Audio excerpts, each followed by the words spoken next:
ఎదురింటి ఆంటీ మనల్ని చూస్తుందంటే ఏమని అర్థం?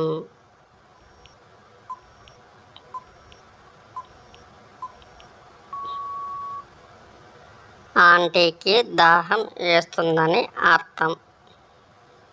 అమ్మాయి దానిపై వెంట్రుకలు ఉంటే ఆ పని చేయడానికి ఇబ్బంది అవుతుందా?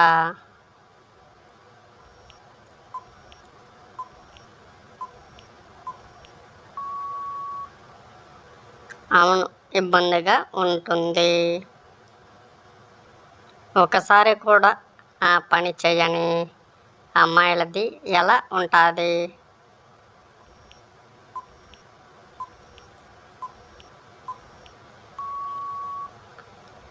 చిన్నదిగా మరియు పెదాలు ముడుచుకొని ఉంటుంది.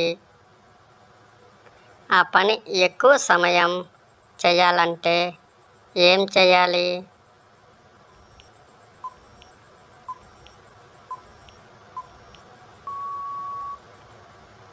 ప్రతిరోజు ఆ పనికి ముందు పాలు తాగాలి.